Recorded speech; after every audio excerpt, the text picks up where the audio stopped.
வசனங்கள் எல்லாருக்கும் நமக்கு தெரியும். ரோமர் 8:28. நாம் அடிக்கடி நம்ம அதை குறித்து நம்ம பேசுவோம், இதை குறித்து நம்ம கோட் பண்ணுவோம். என்ன என்றால், அவருடைய தீர்மானத்தின்படி அழைக்கப்பட்டவர்களாய் தேவனிடத்தில் அன்பு கூறுகிறவர்களுக்கு சகலமும் நன்மைக்கு ஏதுவாக நடக்கிறது என்று அறிந்திருக்கிறோம். இது ரொம்ப ஆஃப்ட் ரிப்பீட்டட் வேர்ஸ். ஆனா இதுல ஒரு முக்கியமான ஒரு கருத்து அதுல இருக்கிறத நம்ம உணர்ந்திருக்கலாம். ஒருவேளை ஒரு சிலர் உணராமல் இருக்கலாம். அதுல என்ன அப்படின்னா, அன்றியும் அவருடைய தீர்மானத்தின்படி அழைக்கப்பட்டவர்கள், தீர்மானத்தின்படி அழைக்கப்பட்டவர்கள் அப்படின்னா ஏற்கனவே அவருக்கு ஒரு தீர்மானம் இருந்தது.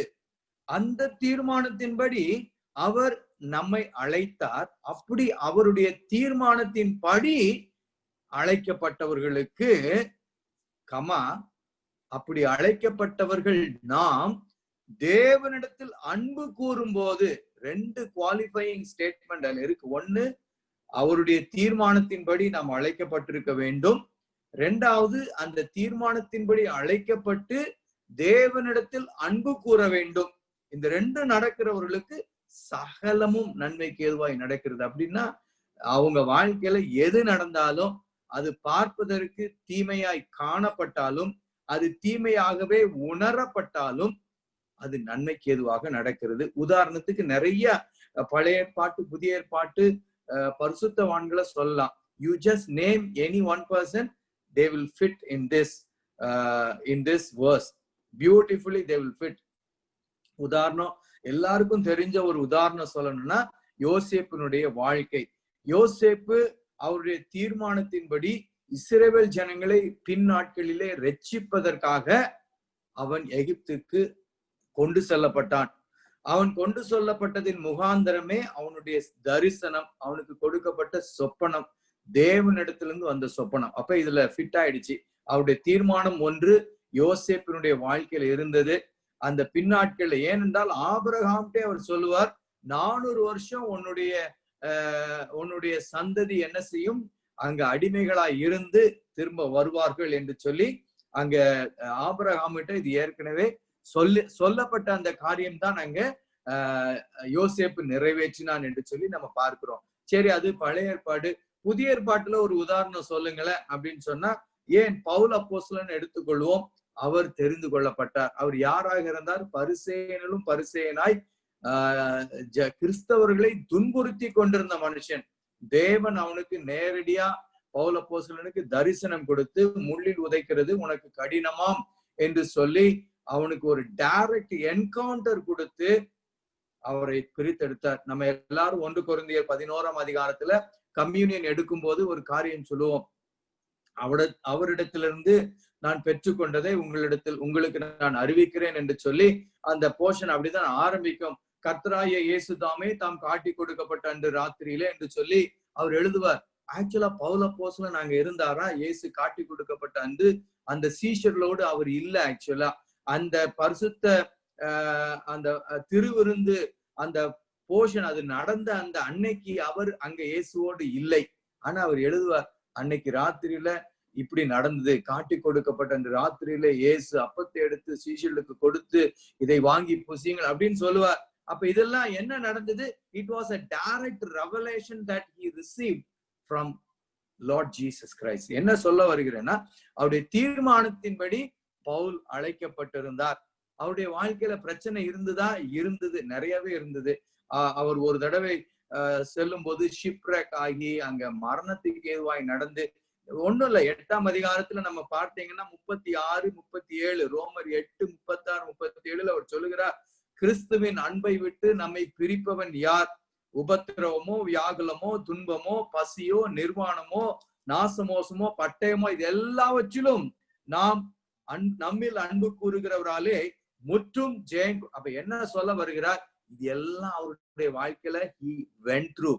உபத்திரவத்தையும், வியாகுலத்தையும், துன்பத்தையும், பசியையும் he went through all these things. ஆனா அவர் என்ன சொல்றாரு பாருங்க, அவரிடத்துல அன்பு கூறுகிறவர்களுக்கு சகலமும், even now, நீங்க ஒருவேளை கேட்டுக்கொண்டு இருக்கலாம், இதை பார்த்து கொண்டிருக்கலாம், you may be going through situations that you cannot understand, but if you are called according to his purpose and you you love him, everything happens for good. Hallelujah. சரி, இப்ப இந்த 28, 29, 30 வசனங்கள் சொன்னேன். இது அப்புறம் சொல்லிட்டு பாருங்க, 29ல அவர் என்ன சொல்லுகிறார்? தேவன் எவர்களை முன் அறிந்தாரோ, கோட் அண்ட் அன்கோட், முன் அறிதல். அப்ப இது ஒரு முக்கியமான காரியம். ரெண்டாவது பாத்தீங்கன்னா, யாரை முன் அறிந்தாரோ அவர்களை முன் குறித்து இருக்கிறார். It is predestined. Okay, foreknowledge and predestination. எவர்களை முன் குறித்தாரோ அவர்களை அழைத்தாராம். அப்ப ஏற்கனவே முன் அறிந்து விட்டார், அதற்கு அப்புறமா முன் குறித்து விட்டார், அதற்கு அப்புறமா தான் உங்களை அழைக்கிறார். ஹல்லேலூயா. அப்படி நீங்க அழைச்சவங்களை நீதிமான்களாகவும் ஆக்கி விட்டார். ஹல்லேலூயா. அப்படி நீதிமான்களா ஆக்குனவங்களை மகிமைப்படுத்தியும் இருக்கிறார். ஹல்லேலூயா. வெரி வெரி இம்பார்ட்டன்ட் வேர்ஸ் ஆக்சுவலா. அப்ப இதுலதான் போன வாரத்துல கேள்வி கூட நம்ம கேட்டோம். அப்ப எப்படி ப்ரீ டெஸ்டினேஷன் அப்படின்னு நீங்க சொன்னீங்கன்னா, அப்ப யார் எல்லாருமே முன் குறிக்கப்பட்டு விட்டார்களா என்று சொல்லி கேள்விதான் கேட்டோம். அப்ப அதற்கான பதிலை நான் சொன்னேன் உங்களுக்கு. தேவனுடைய முன் அறிதல் வேறு, முன் குறித்தல் வேறு. ஆனா அவருடைய முன் அறிதலின் நிமித்தமாய் அவர் நம்மை முன் குறித்திருக்கிறார். அப்ப முன் அறிதல் என்று சொன்னால் என்ன அப்படின்னா, பிகாஸ் ஆஃப் த விஸ்டம், அவருடைய ஞானம் அவ்வளவு பெரியது. அதற்கு நான் சின்ன உதாரணம், ஒருவேளை it may not fit in exactly, but it will try to give you some idea what it is about. அப்ப நாம் நம்மளுடைய வாழ்க்கையில ஒரு சிலை பார்க்கும் போது சில காரியங்களை நாம புரிந்து கொள்ள முடியும், அறிந்து கொள்ள முடியும். அவங்கள பார்த்த உடனே நம்ம சொல்லலாம், இவங்க கேஸ் இப்படிதான், அது அந்த சிச்சுவேஷன் மாறாதுங்க, அவரு இப்படிதான், அவரு ஒருவேளை அவர் குடிகாரனா இருக்கலாம், அல்லது வேலை இடத்துல ஒரு வெதண்டாவாதம் பேசுகிற மனுஷனா இருக்கலாம்.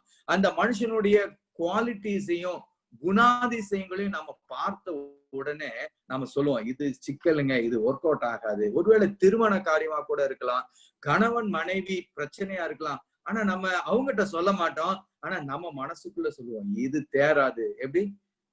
யூசுவலா இந்த நாலேஜ் நமக்கு நெகட்டிவா தான் வரும். சரியா? அப்ப இது என்ன அப்படின்னா, இது ஒரு ப்ராபசி இல்ல.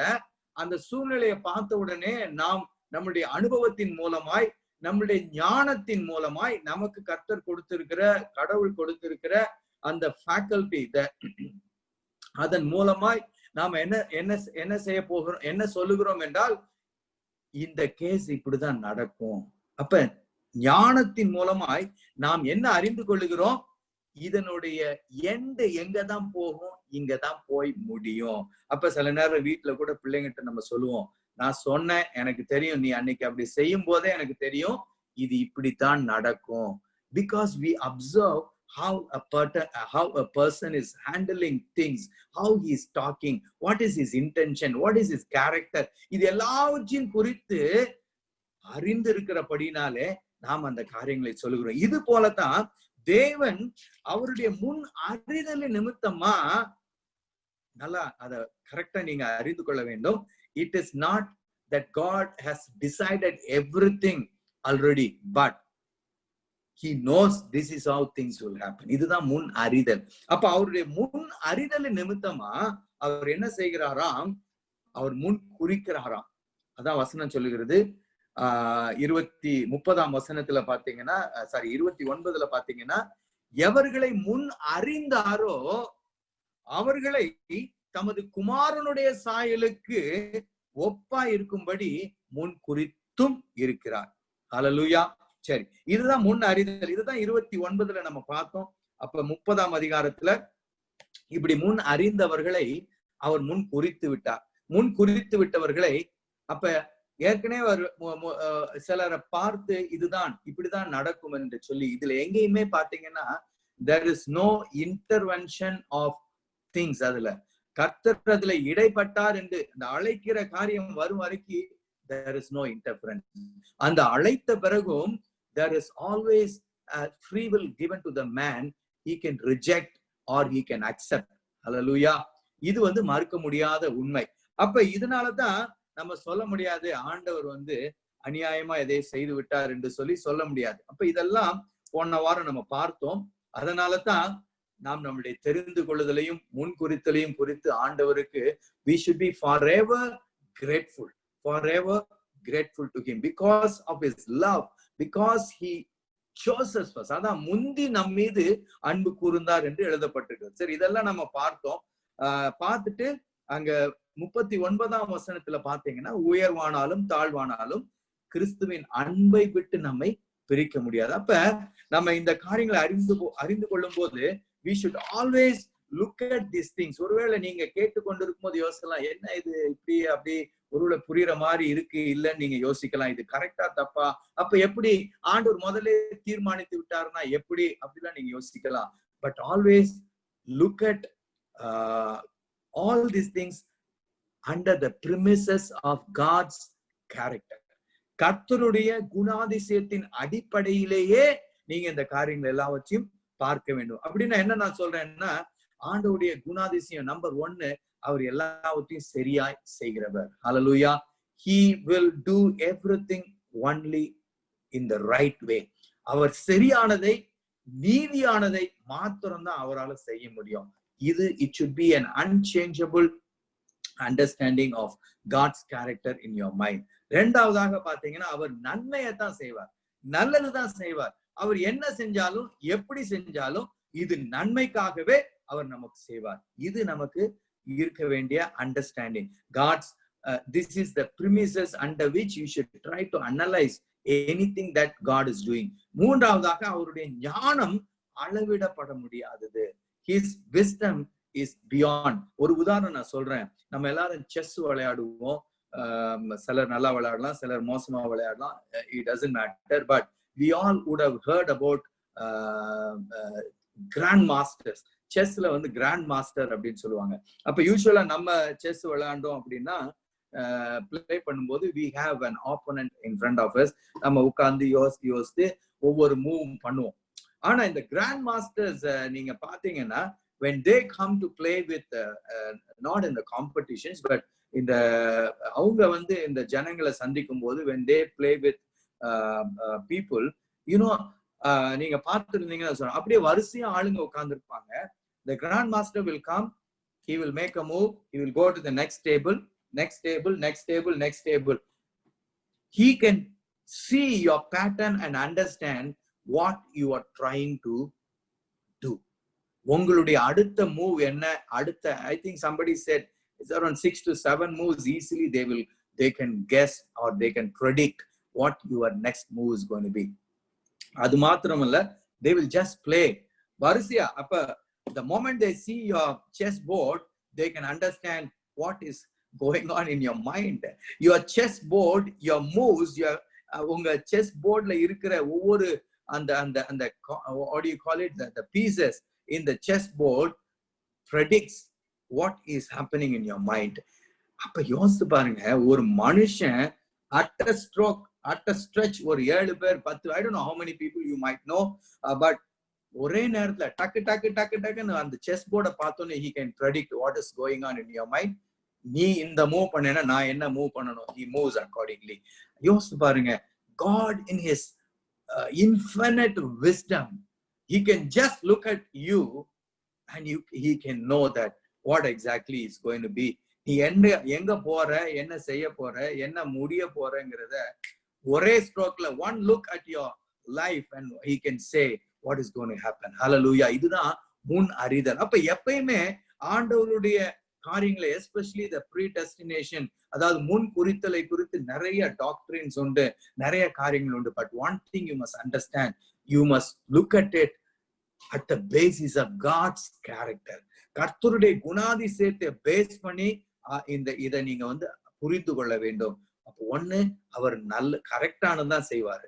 ரெண்டாவது, நன்மையை தான் செய்வாரு. மூணாவது, அவருடைய ஞானம் அளவிடப்பட முடியாதது. இது கடவுளுடைய காரியங்களை குறித்து. இன்னொன்னு, understand the predestination in the basis of the evil that is lurking everywhere in the world. இந்த உலகத்துல இருக்கிற தீமையை குறித்து, அந்த தீமை, அதாவது உலகமே பிசாசின் கையில் விடப்பட்டிருக்கிறது. இயேசு சொன்னார், பிசாசானவன் அவன் தான் இந்த உலகத்தின் அதிபதி என்று சொன்னார். அப்ப இந்த உலகம் பிசாசின் இடத்துல விடப்பட்டிருக்கிறது அவனுடைய ஆளுகையில இருக்கிறது என்பதையும் மனதிலே நீங்க நினைவில் கொண்டு ஆண்டவருடைய ப்ரீ டெஸ்டினேஷனை முன்குறித்தலை குறித்து நீங்கள் அறிந்து கொள்ள முயற்சிக்க வேண்டும். ஏன்னா நிறைய பேர் சொல்லுவாங்க, they might think that, oh, it is not fair, it is not fair for God that he already decides somebody to be saved அப்படிலாம் சொல்லி அவங்க யோசிக்கலாம். அவங்க மனசுல இந்த கேள்விகள் கொண்டு வந்து கொண்டிருக்கலாம். I want to give you some of the things. பாருங்க, ஒரு உதாரணம் நான் கொடுக்க விரும்புகிறேன். ஒரு கப்பல்ல ஒரு கேப்டன் இருக்கிறான். ஓகே, அந்த கப்பல் ஒருவேளை அந்த கப்பல் வந்து ஒரு பைரேட்ஸ் கையில மாட்டிக்கிட்டுன்னு வைத்துக் கொள்ளுங்க. அந்த பைரேட்ஸ்னா தமிழ்ல என்ன சொல்றது, அந்த கடற்கொள்ளைக்காரர்களுடைய கரங்களிலே அந்த பைலட் அந்த கப்பல் சிக்கி கொண்டிருக்கும் போது அந்த கப்பலை நிர்மாணித்த கேப்டன், அந்த கப்பலுக்காக தன் உயிரையும் விட்ட ஒரு captain, does he has the right to do certain actions to redeem the ship back, to pull back the ship, to save the ship? அதே போலதான் ஆண்டவர் வந்து இந்த உலகத்தை மனுஷன் கையில கொடுத்தார். ஆனால் மனுஷன் அந்த ஆளுகையை இழந்து பிசாசின் கையில அதை விட்டுவிட்ட பிறகு அதை மீட்டுக் கொள்வதற்காக he gave his only son, the beloved son, as a sacrifice to redeem it back. He purchased us with his precious blood. அது மாத்திரமல்ல, வசனம் தெளிவா சொல்லுகிறது, எல்லா மனுஷரும் ரட்சிக்கப்படுவது தேவனுடைய சித்தமா இருக்கிறது. It is his will that everybody must be saved. ஆனாலும் இந்த திட்டத்தை நிறைவேற்றுவதற்கு he has predestined certain people. அதுதான் வேதத்துல நம்ம பார்க்கிற ஆபிரகாம் முதற்கொண்டு நீங்க பார்க்கலாம். அது மோசேயா இருக்கட்டும், சாமுவேலா இருக்கட்டும், தாவீதா இருக்கட்டும், இயேசு கிறிஸ்து, அப்போஸ்தலர்கள், early church, until it comes to us, you and me, that we are talking about it. God has predestined us to carry out the plan of redemption on this earth. This is not the time you are asking, ayyo captain enni mattu choose pannitaru avaru. No, God knows what he is doing. He is doing the best thing, he is doing the right thing, he is doing the most wise thing that he can ever do. He will never fail, and he will never do anything unrighteous, he will never do anything unfair. In the interest of the larger saving purpose, he has predestined you and me. Hallelujah. இதுதாங்க முக்கியமான வார்த்தை. இதை நம்ம புரிந்து கொண்டு இப்ப வந்து இந்த அண்டர்ஸ்டாண்டிங்ல you come to the chapter 9 now. அப்ப என்ன சொல்லுகிறார் இந்த understanding? this is the understanding I believe Paul is having when he is writing what he has written. சரிங்களா? அப்ப இதை வைத்து கொண்டு நீங்க you come to chapter 9. இப்ப என்ன சொல்லுகிறார்? இப்படிப்பட்ட ஒரு பெரிதான ரட்சிப்பு ஆண்டவர் முன்குறிக்கிறாரு. ஆண்டவர் எல்லாருக்கும் he has actually the call is for everybody. ஆனாலும் சிலரை அவர் முன் அறிகிறார், முன் குறிக்கிறார்.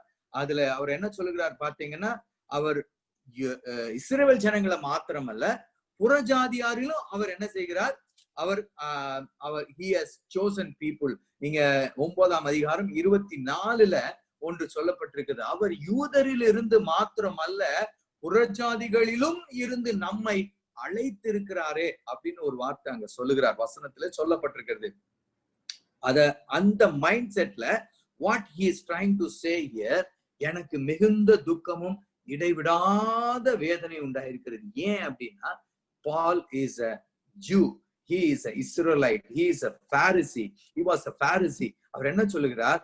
நான் உண்மையில சொல்றேன், என் மனச்சாட்சி பரிசுத்த ஆவிக்குள்ள எனக்கு சாட்சியா இருக்கு, எனக்கு உண்மையிலே கஷ்டமா இருக்கு. ஏன் அப்படின்னா, முடிஞ்சா அவர் பாருங்க 3ஆம் வசனத்துல சொல்றார், என் சகோதரருக்கு பதிலாக, என் சகோதரர் இருக்கிறாங்களே, யூத ஜனங்கள் இருக்காங்களே, அவங்களுக்கு பதிலாக நான் கிறிஸ்துவை விட்டு சபிக்கப்பட்டவனாக போக வேண்டும் என்று நான் விரும்பிடுவேன். If it is possible I will do that. ஏன்னா அவங்கதான் இஸ்ரவேல் ஜனங்கள், அவங்கதான் புத்திர சுவீகாரத்துக்கு, மகிமைக்கு, உடன்படிக்கைக்கு, நியாய பிரமாணத்துக்கு, தேவ ஆராதனைக்கு, வாக்குத்தத்தங்கள் இதெல்லாம் யாருக்கு கொடுக்கப்பட்டது? அவங்களுடையது. ஆக்சுவலா it is for them. God has not revealed to anybody else.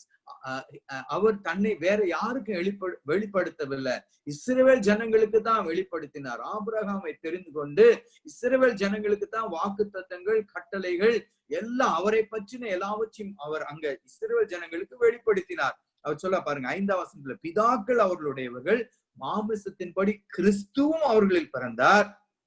ஆனா இந்த இஸ்ரவேல் ஜனங்கள்ல எல்லாரும் ரட்சிக்கப்பட போவதில்லை. 7ஆம் வசனம் பாருங்க. ஏனென்றால் ஆபிரகாமின் சந்ததியார் ஆனாலும் எல்லோரும் பிள்ளைகள் அல்லவே. They are all generation that came. ஆபிரகாமின் சந்ததியா அவங்க வந்தாங்க. They are of Abrahamic descent. ஆனா அவங்க எல்லாருமே பிள்ளைகள் அல்ல. They are not the children. ஏன்னா ஈசாக்கினிடத்துல வந்தது உன் சந்ததின்னு சொல்லப்பட்ட போது எப்படி அது சொல்லப்பட்டதுன்னா, மாம்சத்தின்படி பிள்ளைகளானவர்கள் பிள்ளைகள் அல்ல, வாக்கு தத்தத்தின்படி பிள்ளைகளானவர்களே அந்த சந்ததி என்று எண்ணப்படுகிறார்கள். அப்ப ஆபிரகாமை குறித்து சொல்லும் போது நம்ம எல்லாரும் சொல்லுவோம், ஆபிரகாம் குழந்தை பிறப்பதற்காக, பிள்ளை பிறப்பதற்காக காத்து கொண்டிருந்தான் என்று நாம சொல்லுவோம். அதுதான் உண்மை. ஆனா ஆக்சுவலா நீங்க பாத்தீங்கன்னா உண்மை நிலவரம் என்ன, அதை சரியாக புரிந்து கொள்ள வேண்டும் என்று சொன்னால், ஆபிரகாமுக்கு வேற பிள்ளைங்க இருந்தது. கேத்துராள் என்று சொல்லுகிற இன்னொரு அப்படி பிள்ளை இருந்தது. அது போல இஸ்மவேல் இருந்தா. ஆபிரகாமுக்கு பிள்ளை இல்லாம இல்ல. ஆபிரகாம் எதற்காக காத்து கொண்டிருந்தான் என்று சொன்னால், வாக்கு தத்தம் பண்ணப்பட்ட அந்த ஒரு பிள்ளைக்காக காத்து கொண்டிருந்தான். He was not childless. அதுதான் இந்த அந்த காரியத்தை தான் இங்க ஹைலைட் பண்றார் பாருங்க. ஏன்னா 9ஆம் வசனத்துல பாருங்க, அந்த வாக்கு தத்தமான வார்த்தையாவது என்ன அப்படின்னா, குறித்த காலத்துல சாராள் ஒரு குமாரனை பெறுவாள். அந்த சாராளுக்கு கொடுக்கப்பட போகிற ஒரு குமாரன் அவன் வாக்கு தத்தத்தின் குமாரன். வாக்கு தத்தம் இல்லாத பிள்ளைகள் இருந்தார்கள். ஆனால் இங்கு ஆபிரகாம் காத்து கொண்டிருந்தது வாக்கு தத்தம் பண்ணப்பட்ட ஒரு குமாரன். அப்ப அந்த பிரின்சிபிள் ஆஃப் ப்ரீடெஸ்டினேஷன், முன் குறிக்கப்பட்ட, முன் அறிந்த, முன் குறிக்கப்பட்ட அந்த வாக்கு தத்தத்தின் மகன், அதுக்குதான் ஆபிரகாம் காத்து கொண்டிருந்தான். அதே மாதிரி நீங்க அடுத்த ஜெனரேஷன்ல பாத்தீங்கன்னா, பிள்ளைகள் இன்னும் பிறவாது இருக்கும் போது அப்பமே அவர் என்ன சொல்ல பாருங்க, நல்வினை வசனம் 11, பிள்ளைகள் இன்னும் 9ஆம் அதிகாரம் 11ஆம் வசனம், பிள்ளைகள் இன்னும் பிறவாமலும் நல்வினை தீவினை ஒன்றும் செய்யாமலும் இருக்கையில் அவருடைய தெரிந்து கொள்ளுதலின் படி அவருடைய தீர்மானம் கிரியைகளினாலே நிற்காமல் அழைக்கிறவராலே நிலை நிற்கும்படிக்கு. அப்பமே அவர் டிசைட் பண்ணிட்டாரு, நான் அழைத்து அவர்களை நீதிமான் ஆக்கி அவர்களை மகிமைப்படுத்துகிறேன். அந்த பிரின்சிபிள, இந்த சாயலை இங்கு பார்க்க முடியும். கிரியைகளினால அல்ல. கிரியைகள் யாரை குறிக்கிறது என்று சொன்னால் ஏசா அவனுடைய கிரியைகளிலே பலவானா இருந்தான். He was a stronger guy in one sense or in many sense. அவன் அந்த நாட்கள்ல வேட்டையாடுவான், வெளியே போவான், அடிச்சு காரியங்களும் கொண்டு வருவான். ஆனா இவனை பற்றி நீங்க ஆதியாகமத்துல பிறக்கும் போதே பாத்தீங்கன்னா, ஆதியாகமம் let's just go to ஆதியாகமம் 25ஆம் அதிகாரத்துல பாத்தீங்கன்னா, பிரசவ காலம் பூரணமான போது அவள் கற்பத்தில் இரட்டை பிள்ளைகள் இருந்தது. அங்க என்ன போடப்பட்டிருக்குன்னு பாருங்க, மூத்தவன் சிவந்த நிறமுள்ளவனாயும் சர்வாங்கமும் ரோம அங்கி போர்த்தவன் போலவும் வெளிப்பட்டான். அவனுக்கு ஏசா என்று பெயரிட்டார்கள். பின்பு அவன் சகோதரன் தன் கையினாலே ஏசாவின் குதிகாலை பிடித்து கொண்டு வெளிப்பட்டான். அவ்வளவுதான். யாக்கோபுக்கு அங்க பிறக்கும் போது கூட எந்த ஒரு பெரிய டிஸ்கிரிப்ஷனும் கிடையாது. ஆனா ஏசா பிறக்கும் போதே ஒரு பெரிய ஒரு விளக்கம் கூட கொடுக்கப்பட்டிருக்கிறது. அதே போல பின்னாடி வரும்போது பிள்ளைகள் பெரியவர்கள் ஆன போது ஏசா வேட்டையில் வல்லவன் என்று சொல்லப்பட்டிருக்கு. ஆனா யாக்கோபை பார்த்து கூடாரவாசின்னு போட்டிருக்கு. என்னன்னா வீட்டுல படுத்து தூங்கிருப்பாப்லன்னு நினைக்கிறேன். அப்படிதான் சொல்லப்பட்டிருக்கிறது. ஏன்னா சமைச்சு கூட அவரு கொடுக்கல, ரெபேக்கா சமைச்சதுதான் கொண்டு ஈசா கொடுத்தார். So he was not proficient in my understanding. The way I see it, Esau was a better species altogether. சரி, எதுக்கு சொல்ல வரேன்னா, அப்ப அவர் என்ன செய்தாரா, கிரியைகளினால அல்ல, அழைக்கிறவராலே நிலை நிற்கும்படி. அப்ப இன்னைக்கும் இந்த மெசேஜ் நமக்கு அதுதான். நம்முடைய கிரியைகளினால அல்ல, நம்மை அழைத்தவர் என்ன செய்கிறார், நம்மை நீதிமான் ஆக்குகிறார். அதுதான் அவருடைய தீர்மானம். அதனாலதான் அவர் அங்க என்ன போடப்பட்டிருக்குது பாருங்க, மூத்தவன் இளையவனுக்கு ஊழியம் செய்வான், யாக்கோபை சிநேகித்து ஏசா. So he already purposed that this is how the things is going to be. இதுதான் நம்ம ஏற்கனவே பார்த்தோம், முன் அறிதல், முன் குறித்தல். அப்ப நம்ம சொல்லலாம் 14ஆம் வசனத்துல பாருங்க, அவரே ஒரு கேள்வி கேட்கிறார். ஆகையால் நாம் என்ன சொல்லுவோம், தேவனிடத்துல அநீதி உண்டென்று சொல்லலாமா? சொல்லக்கூடாதே. அப்ப நமக்கு ஒரு கேள்வி வரும், இது என்ன அவர் பிறக்க முன்னாடியே ஏற்கனவே சொல்லிட்டேன், ஏற்கனவே குறிச்சிட்டேன், ஏற்கனவே நான் இப்படிதான் நடக்கும்னு சொல்லிட்டேன் என்று சொல்லுகிறாரே என்று சொல்லும்போது, அதான் நான் முதல்ல உங்களுக்கு சொன்னேன், always look at God's decisions in the basis of his character. His character என்னது? நல்லதுதான் செய்வாரு. அவருடைய கேரக்டர் என்னது? சரியானதா செய்வாரு. அவருடைய ஞானம் என்னது? It is infinite wisdom. we cannot understand. ஒவ்வொரு நாளும் கம்ப்யூட்டர்ல பாத்தீங்கன்னா ப்ராசஸர் ஸ்பீடு அப்படிலாம் சொல்லி வருது. அவருடைய processor, I think there is no way you can understand his way to understand, grasp and tell. அப்படியே ஒரு ஃபிளாஷ், இப்பெல்லாம் பாத்தீங்கன்னா flash reader, QR code reader, அப்படி காமிச்சோன்னே டக்குன்னு உங்க பேமெண்ட் டீடைல்ஸ் எல்லாம் வருது. So I'm just giving you example. If man can invent certain things to understand, artificial intelligence, இதெல்லாம் பாருங்க, இதெல்லாம் பார்த்துட்டு ஆண்டவருடைய ஞானம் எப்படி. அப்ப when you have that clear understanding that God is good and he does only right things and his wisdom is incomprehensible, புரிந்து கொள்ள முடியாத அளவுக்கு பெரிய ஞானி என்று சொல்லிட்டு நீங்க அவருடைய முடிவுகளை அப்ரோச் பண்ணீங்கன்னா you will have clarity. அப்ப பாருங்க, பவுல் சொல்லுகிறார், அவர் மோசேயை நோக்கி 15ஆம் வசனத்துல, எவன் மேல் இரக்கமாய் இருக்க சித்தமாய் இருப்பேனோ அவன் மேல் இரக்கமாய் இருப்பேன். ஏன் இத சொல்றாரு? நீங்க இப்ப I talk to you about the character of God. Character of God ஒரு பக்கம் நீங்க அந்த மனதுல நிறுத்தி கொண்டு நீங்க பாருங்க, அவருக்கு அவருடைய sovereignty or his free will, அதாவது அவருக்கு அவருடைய முடிவுகளின் மேல சுதந்திரம் இருக்கிறது என்பதை வைத்து நீங்க இத பார்க்கணும். You try to understand based on God's free will. அப்ப அவருக்கு யார் மேல நான் இரக்கமா இருக்கணும், அவன் மேல நான் இரக்கமா இருக்கிறதற்கு அவருக்கு கடவுளுக்கு உரிமை இருக்கிறதா இல்லையா? The question is, can God does God have the right to exercise his free will? அதத்தான் இங்க கேக்குறார். பாரு, நீ அவர் சொல்றாரு, எவன் மேல இரக்கமா இருக்கணும் அவன் மேல இரக்கமா இருப்பேன் அப்படின்னு அவர் சொல்றதுல என்ன அர்த்தம் என்று சொன்னால், God has the free will. Because of this free will only, man is always doing what he wants to do. அது அவர் எடுக்கவே இல்லை. அப்ப மனுஷனுக்கு அவர் கொடுத்த இந்த சுதந்திரம் அவருக்கும் என்ன செய்கிறது? இருக்கிறது. நீங்க பின்னாடி பாத்தீங்கன்னா உருவாக்கப்பட்ட 21ஆம் வசனத்துல சொல்லுவாரு, we will go to that. Okay, அப்ப பாருங்க, ஆகியால் விரும்புகிறவனாலும் அல்ல, ஓடுகிறவனாலும் அல்ல, இறங்குகிற தேவனாலே ஆம்.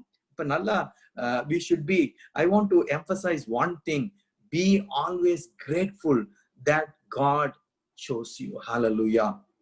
அவருடைய முன் அறிதலின் நிமித்தமாய் உங்களை அவர் தனது கற்பதவு, தாவீது சொல்லுகிறான் 139ஆம் சங்கீதத்துல, கருவிலே என் கண்கள் என்னை கண்டது என்று சொல்லுறான். ஆக்சுவலா நான் சொல்றேன், கருவுக்கு முன்னாடியே அவருடைய கண்கள் நம் மீது அறிந்தது, நம்மை அறிந்தது. ஹல்லேலூயா. பாருங்க, அதான் அவர் சொல்றாரு 17ஆம் வசனத்துல, என்னுடைய வல்லமையை காண்பிக்கும்படி, என்னுடைய நாமம் பிரஸ்தாபம் ஆகும்படியாக உன்னை நிலை நிறுத்தினேன் என்று பார்வோனுடைய சொன்னதாக வேதத்தில் சொல்லி இருக்கிறது. பாருங்க, அவருடைய முன் அறிதலை நம்ம தெளிவாய் அறிந்து கொள்ள வேண்டும். He knows because men have been created. நம்ம உலகத்துல பாவத்துல அவங்க என்ன செய்ய, when Adam fell into sin, அந்த பிரமாணம் ரிப்ளிகேட் ஆக ஆரம்பிச்சுட்டு எல்லாருக்குள்ளும் பாவம் வந்து விட்டது. அந்த பாவத்திலே அவங்க என்ன செய்ய ஆரம்பித்து விட்டார்கள்? செயல்பட ஆரம்பித்து விட்டார்கள். அப்ப இதெல்லாம் நடக்கும் போது அவருடைய முன் அறிதலின் நிமித்தமாய், அவருடைய ஞானத்தின் நிமித்தமாய், God can already foresee, and this is called the foreknowledge. ஆங்கிலத்துல சரியான வார்த்தை முன்னறிதலுக்கு ஆங்கில வார்த்தை என்னன்னா foreknowledge. According to this foreknowledge, he can always see what is going to happen. அதனாலதான் அவர் சொல்றாரு, என்னுடைய வல்லமையை நான் என்ன செய்கிறேன்? காண்பிக்கும்படியாகவே நான் உன்னைய நிலை நிறுத்தினேன் என்று சொல்லுகிறார். இது எல்லாவற்றிலும் பவுல் அப்போஸ்தலன் இங்க எம்பசைஸ் பண்ணுகிற ஒரு காரியம் என்ன என்று சொன்னால், தேவனுடைய இறை ஆண்மை, God's sovereignty, God's free will. கர்த்தர் அவருடைய இஷ்டத்தின்படி செய்வதற்கு உரிமை இருக்கிறது, அதை மறுக்கவே முடியாது. ஏன்னா இன்னைக்கும் கூட நீங்க உங்க இஷ்டம்படி செய்வதற்கு தானே உங்களை அவர் அனுமதிக்கிறார். He never comes and forces anybody. ஒரு நாளும் ஆண்டவர் நம்மை ஒருபோதும் நம்மை ஃபோர்ஸ் பண்ணி எதையுமே நம்ம திணிப்பதில்லை. He will not force because he cannot violate the free will component that he has given to man, but neither will he violate his own free will. அவருடைய ஆளுமையை அவர் எம்பசைஸ் பண்றதுக்கு, எக்ஸசைஸ் பண்றதுக்கு, இம்ப்ளிமெண்ட் பண்றதுக்கு ஆண்டவருக்கு உரிமை இருக்குது. அதான் சொல்றாரு. அப்படியானால் அப்ப 19ஆம் வசனத்துல சொல்றாரு, இப்படியானால் ஆமா அவர் எல்லாவற்றையும் முன்குறித்து விட்டார், அவர் அவர் இஷ்டத்தின்படி செயல்படுகிறார். அப்ப ஏன் எங்களை இந்த நாள்ல குற்றம் கண்டுபிடிக்கிறார்? அவர் சித்தத்திற்கு எதிர்த்து நிற்பவன் யார் அப்படின்னு எப்படி நீங்க கேட்பீங்கல்ல. அப்ப அவர் இஷ்டத்தின்படி செய்கிறார், அவர் ஏற்கனவே முன்குறித்து விட்டார். யார் மேல உருக்கமா இருக்க சித்தமா இருக்கிறாரோ அவங்க மேலதான் உருக்கமா இருப்பார். இதெல்லாம் சொல்லிட்டு எங்க மேல ஏன் அவர் கம்ப்ளைண்ட் பண்றாரு, ஏன் எங்களை குற்றம் கண்டுபிடிக்கிறார் அப்படின்னு நீங்க சொன்னீங்கன்னா, God as a creator God, he has the right to do what he wants. அதாவது மிதியிட்ட ஒரே களிமணினாலே குயவன் ஒரு பாத்திரத்தை கனமான காரியத்துக்கும் ஒரு பாத்திரத்தை கனவீனமான காரியத்துக்கும் பண்ணுவதற்கு மண்ணின் மேல் அவனுக்கு அதிகாரம் இல்லையா? Just imagine if there is a choice to be made. Recently என்னுடைய son he wanted a computer, ஒரு லேப்டாப் வேணும்னு சொல்லிக்கொண்டு, so he was looking at lot of choices and he made a choice. Okay, எனக்கு இதுதான் வேணும்னு சொல்லிட்டு. So இப்ப நான் என்ன சொல்லுகிறேன், அந்த எக்ஸாம்பிள உங்க மனதுக்கு நான் கொண்டு வருகிறேன். He has the right to do what he wants to do. He has the free will to choose what he needs. அதே போலதான் ஆண்டவர் கிரியேட் பண்றாரு, இதுவாது இவர் போய் சூஸ் பண்றாரு. So இங்க he is creating. So when he is creating, he has all the power, he has all the rights to choose how he wants to bring about a person. ஒரு மனுஷனை எப்படி வணைய வேண்டும், ஒரு பாத்திரத்தை கனமான காரியத்துக்கும் கனவீனமான காரியத்துக்கும் இப்படி வணைவதற்கு அவருக்கு அதிகாரம் இல்லையா அப்படின்னு கேட்கிறார்.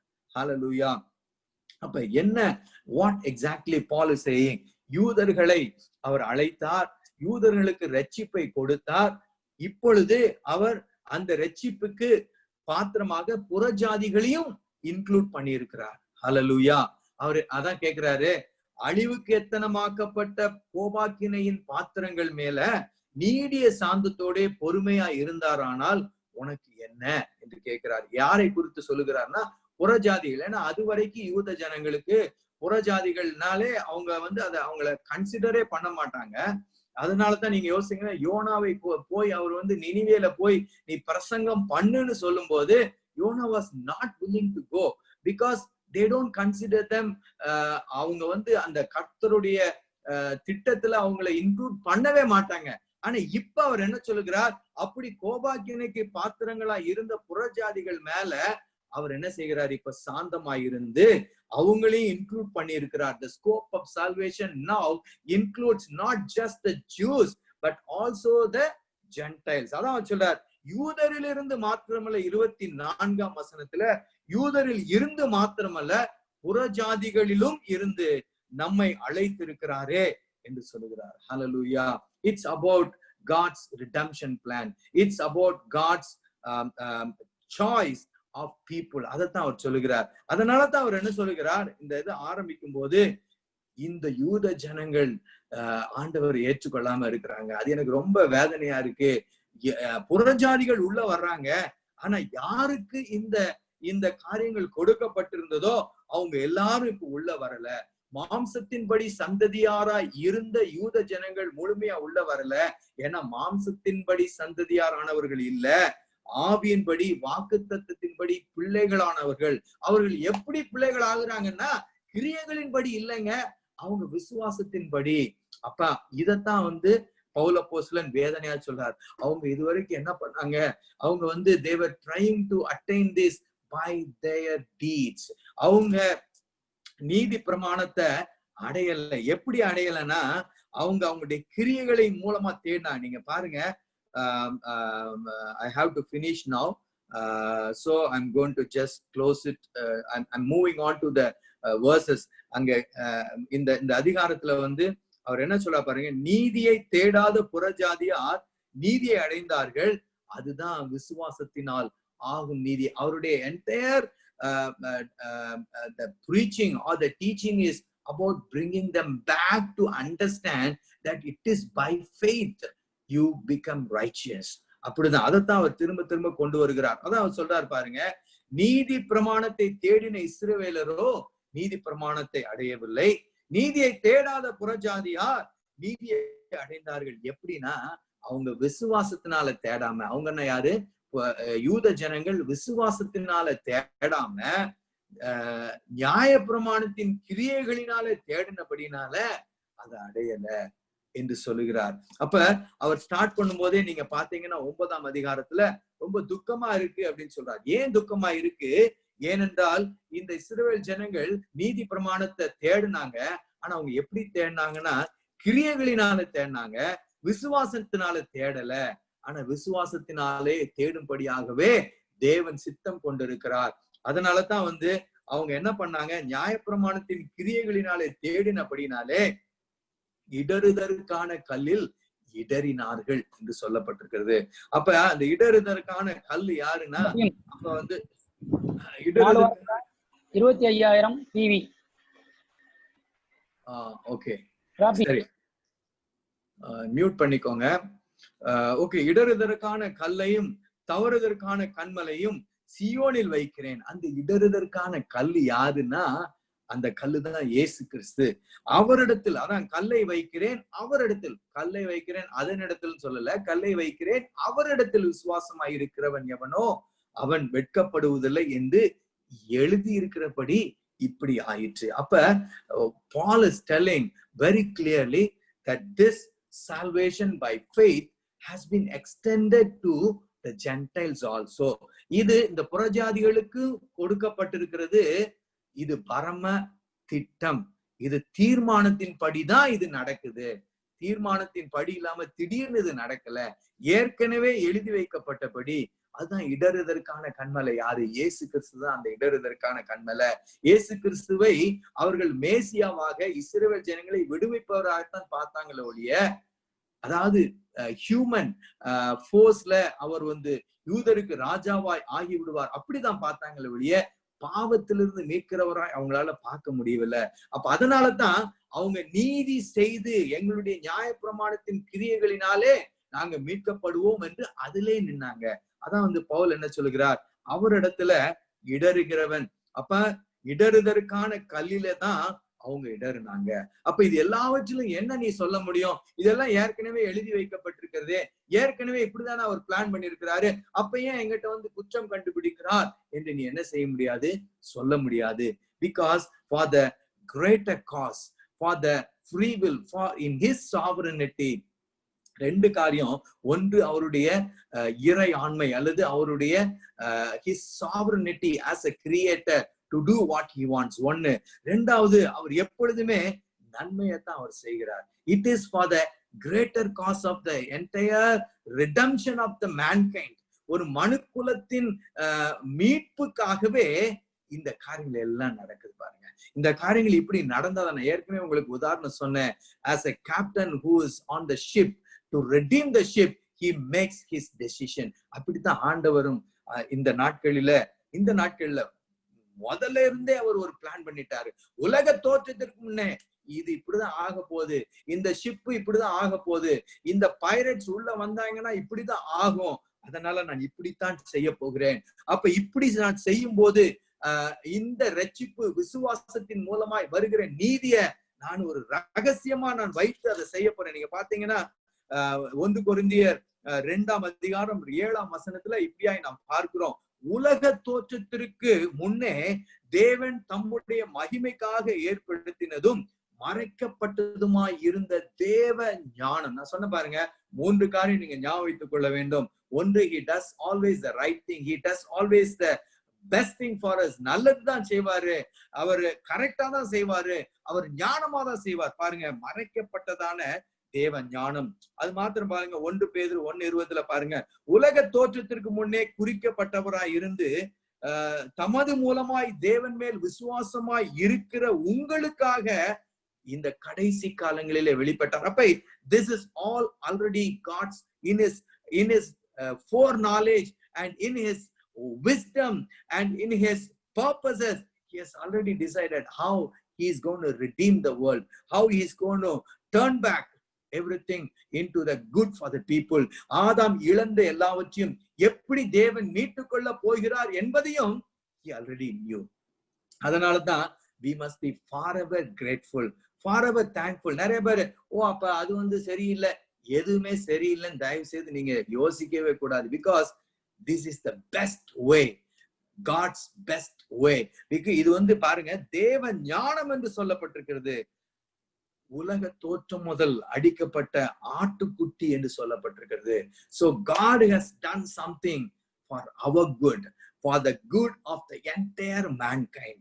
அதுலதான் யூதர் ஜனங்கள்ல இருந்து ரட்சிப்பு புறஜாதிகளுக்கு இப்பொழுது கொடுக்கப்பட்டிருக்கிறது. ஹல்லேலூயா. அந்த புறஜாதியில தான் நாம இருக்கிறோம். நம்மையும் கர்த்தர் முன் அறிந்தார், முன் குறித்தார், அழைத்தார், நீதிமானாய் மாற்றினார், மகிமைப்படுத்தியும் இருக்கிறார். அதான் வசனம் பாருங்க, அவருடைய தீர்மானம் கிரியைகளினாலே நிலை நிற்காமல் அழைக்கிறவராலே நிலை நிற்கும்படிக்கு. ஹல்லேலூயா. So I'm going to stop it here. அப்ப 9ஆம் அதிகாரத்துல நம்ம என்ன கற்றுக்கொண்டிருக்கிறோம்? The scope of salvation, ரட்சிப்பு புறஜாதிகளுக்கும் அது என்ன செய்யப்பட்டது? அது எடுத்து செல்லப்பட்டது. கீ வேர்ஸ் அப்படின்னு பாத்தீங்கன்னா 24ஆம் வசனம், 9ஆம் அதிகாரம் 24ஆம் வசனத்துல நீங்க பாத்தீங்கன்னா அங்க சொல்லப்பட்டிருக்கிறது, யூதரிலிருந்து மாத்திரமல்ல புறஜாதிகளிலும் இருந்து நம்மை அழைத்திருக்கிறாரே. It is God who has chosen us. ஆண்டவர் தான் நம்மை தெரிந்து கொண்டிருக்கிறார். எதுக்குன்னா இந்த ரிடக்ஷன் பர்பஸ்ல நாம் ஒரு பெரிய பங்கை ஆற்றும்படி, நம் மூலமாய் அநேகர் தேவனுடைய மீட்பின் திட்டத்துல பங்கு கொள்ளும்படியாய் ஒரு பெரிய பேங்க்வெட்டை அரேஞ்ச் பண்ணி ஆண்டவர் எல்லாவற்றையும் செய்து முடித்து விட்டு அந்த பேங்க்வெட்டை ரெடி பண்ணி நம்ம கிட்ட சொல்றாரு, நீ போய் இந்த ரட்சிப்பை குறித்து எல்லாருக்கும் சொல்லு. அதுதான் the கிரேட் கமிஷன். நீங்கள் போய் சகல மனிதரையும், என்ன சொல்லப்பட்டது பாருங்க, மத்தேயுல கடைசி அதிகாரத்துல நம்ம எல்லாருக்கும் மிக பரிச்சயமான ஒரு வசனம், அதை சொல்லி நம்ம ஜெபித்து நம்ம முடிக்க போறோம். ஆண்டவர் என்ன சொன்னா பாருங்க, மத்தேயு கடைசி அதிகாரத்துல, can someone take it for me? நீங்கள் போய் சகல ஜாதிகளையும் சீஷராக்கி, என்ன செய்யணுமா? போய் சகல ஜாதிகளையும் சீஷராக்கணுமா? அப்ப சபை எதற்காக இருக்கிறது? சீஷர்களாய் மாற்றுவதற்காக தான் சபை. அதுல தான் நம்மை தெரிந்து கொண்டு நம் மூலமாய் நன்மைகள் ஜனங்களுக்கு போகும்படியாய் கர்த்தர் நன்மைக்காகவே நம்மை தெரிந்து கொண்டிருக்கிறார். யாருடைய நன்மைக்காக? வெளியில இருக்கிற சபைக்கு வெளியில இருக்கிற ஜனங்களுடைய நன்மைக்காக நம்மை கர்த்தர் தெரிந்து கொண்டிருக்கிறார். ஹல்லேலூயா. So the gospel is not just for us, it is for the people outside. இன்னைக்கு கான்டெக்ஸ்ட்ல நம்ம பேசணும்னா, நாம யூத ஜனங்களை போல சபைக்குள்ளாக இருக்கிற நமக்கு மாத்திரம் சுவிசேஷம் இல்ல, வெளியில இருக்கிறவங்களுக்கும் சுவிசேஷம். நம்ம ஜெபிக்க வேண்டியது வெளியில இருக்கிற ஜனங்களுக்கு. ஏனென்றால் சகல மனிதரும் ரட்சிக்கப்படுவது 1 தீமோத்தேயுல போடப்பட்டிருக்கிறது. It is God's will that everyone should be saved. Hallelujah. ஜெபம் பண்ணுவோமா? அன்பின் ஆண்டவரே, இந்த நாளில அப்பா நீர் எங்களுக்கு கற்றுக் கொடுத்த காரியங்களுக்காக, அப்பா உங்களுடைய முன் அறிதலை குறித்தும், அப்பா உங்களுடைய சாவரனிட்டில, உங்களுடைய முன் குறித்தலில எங்களை தெரிந்து கொண்டதுக்காக நாங்க நன்றி சொல்கிறோம். But we know, Lord, that you have done everything for the good of the mankind, for the best of the mankind. ஆண்டவர் நீர் எல்லாவற்றையும் நேர்த்தியாய் அதினதின் காலத்துல எங்களுக்கு நன்மைக்காக செய்கிற தேவன், எங்களுக்கு நல்லதையே செய்கிற தேவன், சரியானதையே செய்கிற தேவன், ஞானமானதையே செய்கிற தேவன். The world is in the hands of evil. Amidst all these things, according to your choices, according to your wisdom, Lord, you have chosen us that we will carry the gospel of grace into the world. Oh, that people will know you, people will accept your goodness, people will accept the salvation, Lord. அதற்கு நீங்க எங்களுக்கு கிருபை கொடுங்க அப்பா. The very reason that we study all these things to understand God's character, உங்களுடைய குணாதிசயத்தையும் உங்களுடைய மேன்மையும் நாங்க இது மூலமா அறிந்து கொள்ள கிருபை கொடுங்க அப்பா. இடறுதற்கான கல் அப்பா, அதுல யூதர்கள் இடறினார்கள். ஆனா நாங்க ஆண்டவரே இந்த இடறுதற்கான கல்லையே நாங்க ஆண்டவரே மூளை கல்லாக உலகத்துக்கு வெளிப்படுத்த நீர் எங்களுக்கு கிருபை கொடுங்க டாடி. கேட்ட ஒவ்வொருத்தரையும் நான் அப்பா உங்க நாமத்தினால வாழ்த்துகிறேன், ஆசீர்வதிக்கிறேன். We thank you, we give you all the glory, all the honor, all the praise, because you deserve it, Lord. You deserve it. We thank you, we love you, Lord. Give you all the glory in Jesus' most precious name we pray. Amen and amen. I'm stopping here. If you got questions, please raise your questions so that we can have it. Otherwise we can have, looks like we don't have time today, so there is something planned, so that I will stop here unless you got something to say. Over to Bobby, please. Yeah, I think online la irukavanga yarad questions irukna, you are okay to ask. Otherwise we will close the meeting. Thanks, Anna. Okay, is there anything or we call it a day today? Is there anyone want to say something? All right, thank you so much. God bless you. Have a great night ahead. Bye.